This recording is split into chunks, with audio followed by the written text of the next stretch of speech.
దర్శనాలకు టోకన్ల జారీ సందర్భంగా తిరుపతిలో జరిగిన తొక్కిసలాట్లో మృతి చెందిన భక్తుల కుటుంబాలకు పరిహారం చెల్లింపులకు అనుమతిస్తూ ప్రభుత్వం ఉత్తర్వులు జారీ చేసిన తొక్కిసలాట్లో చనిపోయిన భక్తుల కుటుంబాలకు 25 లక్షలు, తీవ్రంగా గాయపడిన వారికి 5 లక్షలు, గాయపడిన వారికి 2 లక్షల చొప్పున చెల్లించడంతో పాటు మృతుల కుటుంబాల్లో ఒకరికి చొప్పున తిరుపతి దేవస్థానం ఒప్పంద పొరుగు సేవల కింద ఉద్యోగాలు కల్పించేలా తిరుమల తిరుపతి దేవస్థానం నిర్ణయం తీసుకుంది. అలాగే బాధిత కుటుంబాల్లోని పిల్లలకు తిరుమల తిరుపతి దేవస్థానం విద్యా సంస్థలు ఉచితంగా సీట్లు ఇవ్వడం కానీ, గ్రాడ్యుయేషన్ వరకు చదువుకునేందుకు ఆర్థిక సాయం అందించడం కానీ అమలు చేయాలని నిర్ణయించింది.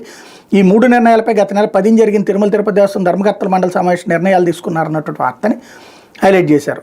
ఆల్రెడీ చెక్కులు ఇచ్చేశారు కదా, మరి ఇప్పుడు పరిహారానికి అనుమతి ఇవ్వడం ఏంటంటే ఆ చెక్కులు చెల్లుతాయా లేదా, ఇప్పటికే చెల్లిన దానికి ఇప్పుడు అప్రూవల్ ఇచ్చారన్నదే ఇక్కడ డౌట్. లేకపోతే కుక్కనూరులో మద్యం డోర్ డెలివరీ వ్యాన్లో వచ్చి ఇంటింటికి మద్యం విక్రయిస్తున్న రాకెట్ ఎక్సైజ్ అధికారులు ఛేదించారు. ఏలూరు జిల్లా కుక్కనూరు మండలంలో వాహనంలో భారీగా మద్యం సీసాలు పెట్టుకుని యథేచ్ఛగా విక్రయిస్తున్నారు. మండలంలోని బయ్యనగూడానికి చెందిన వ్యక్తి జంగారెడ్డిగూడెం ప్రాంత మద్యం సిండికేట్ తరపున రోజు వాహనంలో మద్యం తీసుకెళ్లి చుట్టుపక్కల గ్రామాల్లో విక్రయిస్తున్నారు. ఇలా కొన్నవారు గ్రామాల్లో అధిక ధరలకు విక్రయిస్తున్నట్టు తెలుస్తుంది. ఇలా అమ్ముతున్న వీడియో మంగళవారం సామాజిక మాధ్యమాల్లో చక్కర్లు కొట్టడంతో అధికారులు దృష్టి సారించారు. ప్రత్యేక టాస్క్ ఫోర్స్ బృందాలు జంగారెడ్డిగూడెం ఎక్సైజ్ సిబ్బంది కలిసి వాహన నెంబర్ ఆధారంగా నిందితులు గుర్తించారు. దర్యాప్తు చేపట్టి సంబంధం ఉన్న 2 విక్రయ కేంద్రాలపై దాడులు చేశారు. వాహనాన్ని 22 మద్యం సీసాలు స్వాధీనం చేసుకున్నారు. మద్యం సరఫరా చేస్తున్న దుకాణ నిర్వాహకుడు మరో 2 అదుపులో తీసుకున్నారు. పూర్తి స్థాయిలో విచారించి చర్యలు తీసుకుంటామని పోలవరం ఎక్సైజ్ వీరబ్రహ్మం తెలిపారన్నట్టు వార్తని హైలైట్ చేశారు. లేకపోతే సాక్షి వచ్చేటప్పటికి